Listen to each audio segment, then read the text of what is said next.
Stardew Valley, a game widely regarded as the peak of indie games. It has so much love and labor poured into it, and its seams are bursting with character and an honest sense of joy. So today, I am extremely pleased to welcome you to a new series for this channel. So far, we've stuck to Tearful reviews because they are by far the easiest to write for me, and exploring sadness is the least complex of the tasks laid out in front of me. But now it is time. Time to set out on a journey into the vast unknowns of the many other emotions that I can articulate in my writing. This is going to be one hell of a relaxed affair, so lie back, grab your popcorn, get your warm tea, and bundle up in a blanket, because we are going to discuss the charming happiness of Stardew Valley. Let's start with a preamble, just as the game does. While Stardew is certainly an open-ended game, and almost entirely player-driven, its overarching story is nothing to scoff at. The player begins with a message from Grandpa, and it sets about the gears of the game's subtle methods of motivation. It endears you to the village of Stardew Valley, and immediately excites you for the future of your farm. Pelican Town is adorable, and you're immediately thrown into this beautiful world around you. Whether you love or hate any NPC at the end of your playthrough, at the beginning, the only thing you're filled with is childlike curiosity. An amazing adventure is about to unfold before you, and you're excited for the world you can explore. Notice that the entire sentence I just said was filled with the word you. That's the key part of Stardew Valley that makes it so creative. The character and the player are synonymous. And this allows for so much freedom and creativity and adventure that I begin to wonder how many people exactly did what I did. How many people made the choices that I have? Certainly very few. I must have had quite the unique experience. Will my review reach many people, and will it resonate with others if Stardew Valley is such a subjective game? I mean, going chronologically, as soon as the game opens up, players can do 50,000 things when they begin a farm. So the odds you did what I did are low, but not zero. My hope is that while we all experience this beautiful game differently, people will have seen the same thing I did. That this game is brimming with life. I think it's very fitting that one of the first quests you get in the game is to meet everyone in the town. People are so important in real life, in the world around us, that we don't even recognize how needed it is to form meaningful relationships. With the world so clouded by bad news, compassion and love feel like afterthoughts. I recently read a passage by the Dalai Lama about compassion and caring and its necessity in the human race. I wonder if Concerned Ape set out to create that same feeling of humanity that is so desired when you go out and make friends. Because that's what I did first in Stardew. I made friends.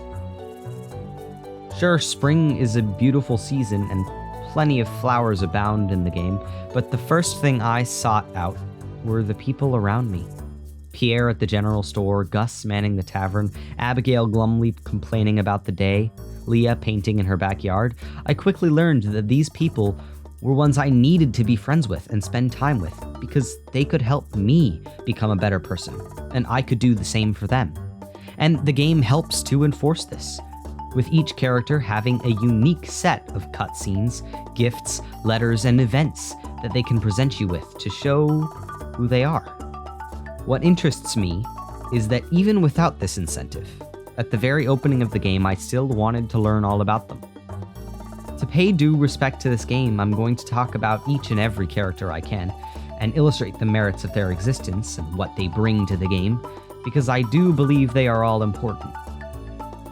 However, if I each gave them even 1-minute sections in this video, it would be nearly 35 minutes of just characters. So we're gonna play a little game. I'm gonna do a lightning round and give extra time to the characters I think matter to the overall story, or characters that especially resonated with me. The game is as follows. I will name characters as I describe them, and what makes them tick, until I finish my analysis. Then, you can tally up how many points you guessed correctly and tell me in the comments how you did. Ready? Let's begin. This depressed boy dreams of escaping the city. His sad habits and ill-mannered treatment of his parents cause tension in his family, and in a game about relationships, his presence really helps to eliminate the shortcomings of Stardew and his inability to find joy in the world around him. A product of divorce, this behind-the-scenes knowledge is what really motivates a large portion of his unhappiness. Sebastian. This struggling artist grapples with large insecurities about her practices and is afraid to show her true colors. But she moved to the valley for the inspiration its beauty brings, and she is meant to represent the love the farmer holds for the nature around him. That's right, it's Leah. An old man living his best life, showing you can be content wherever you are, as long as you do what you want. Kind, generous, funny, and compassionate, what can't this creative guy do? He's so helpful in making the town seem like a wonderful place you can spend your evenings. A stingy and lacking husband, but in his heart, he just wants to provide for his family and keep them feeling healthy and happy. Pierre. Adventurous and sneaky, this girl is brave and courageous and pushes the farmer to do impressive things and experience the exhilarating dangers of life. Abigail. A damn genius and curious as all hell, she, just like her father, wants nothing more than to create and explore and learn everything she can. But she is worried that her irregularities will prevent her from making friends. Maru. See, that took a little while, and I'm not even a third through. But now, if you've never played this game, you'll begin to see why these characters feel so real. Why people across the world have sought solace and friendship from them.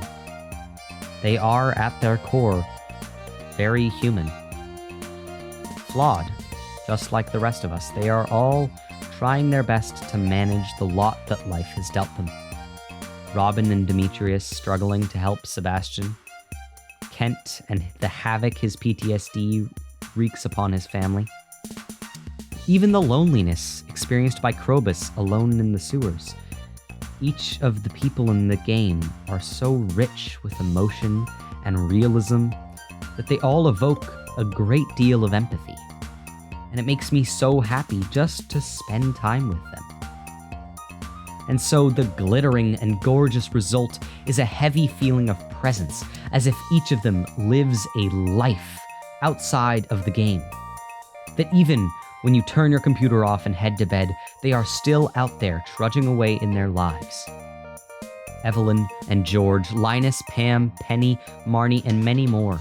Without each of them, every single one, the valley would feel incomplete.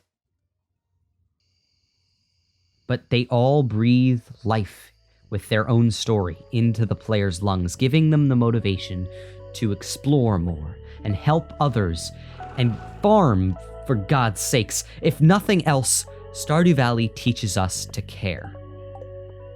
But it's what we do with that caring that really counts. So let's discuss why the gameplay of Stardew Valley is so intelligent and, albeit a little deceptive. Farming is a simple concept. Plant crops, water, reap the rewards. Nothing complex about it. Behind the thinly laid veil lies a beautiful system of friendships, gift-giving, and more. You see, each villager in Stardew Valley has a day and night cycle that changes regularly and adapts to the seasons, weather, days of the week, and level of friendship the player has with them.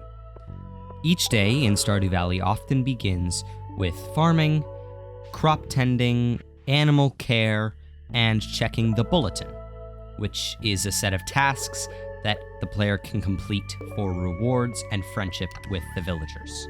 Point being, this game is task-based, very obviously, by what I just said, and does very little to motivate the player externally. Rather, the joy and fulfillment of farming is what drives the player to continue completing the same monotonous tasks relentlessly. I won't sugarcoat the issue. As much as I love Stardew, it suffers from a maddeningly repetitive gameplay cycle that is only saved by the secret that the game hides from us. It's adorable as hell. Okay, I lied. There's nothing hidden about this, but you have to admit, it's so magical. Just walking around. From adorable Ginger Island to spooky Skull Cavern, everything exudes cuteness. A recent study revealed that when our brains see things we consider to be adorable or even just small and furry, we experience pleasure and an emotion often known as joy, which is why I felt the title of Joyful Review was such a fit for today's video. I said it before and I'll say it again, video games are art, but they're not art that needs to function on a high level, like paintings or sculptures. They just need to fulfill us in some way. And Stardew Valley succeeds in great, beautiful strides, able to walk alongside titans like God of War, Spider-Man, and The Last of Us, all with the effort of one man, and one man alone. Eric Barone did everything in this game, and paying respect to him means addressing every aspect of his masterpiece. So let's talk about the music. While I would love to have audience involvement, I already did that, and well, what am I gonna do? Ask you your favorite song? So instead, I'm gonna explain to you what I believe to be the best songs in Stardew Valley. Feel free to argue with me in the comments.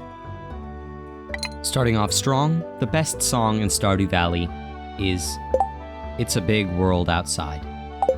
Yeah, that's it. It's one of the first songs that you hear in the game, and it just evokes a beautiful sense of freedom. Like we talked about earlier, this freedom is the most important part of Stardew. So what better a song to represent the game than one that is indicative of its core values?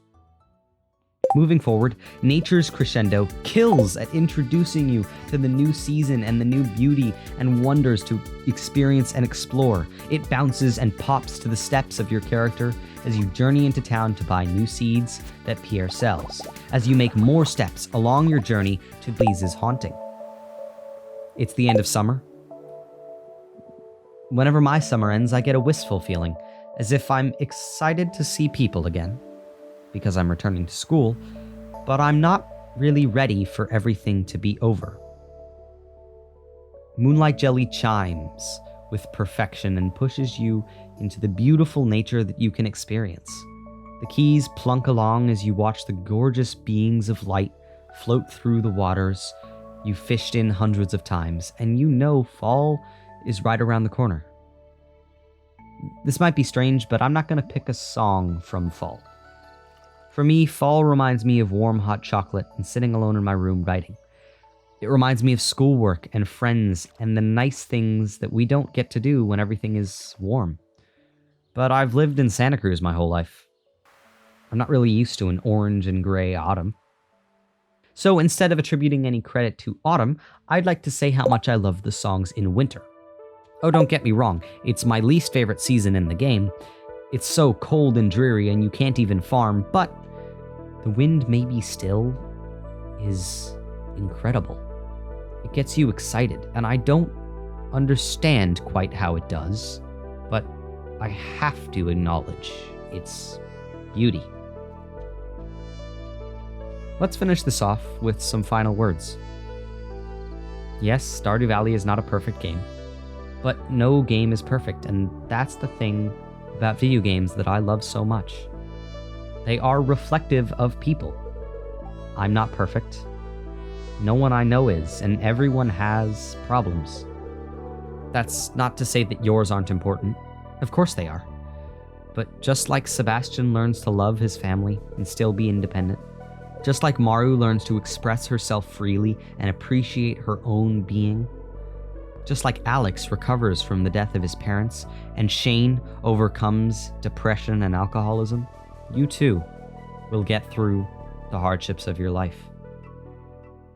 We can all learn to be better people, and nothing is final.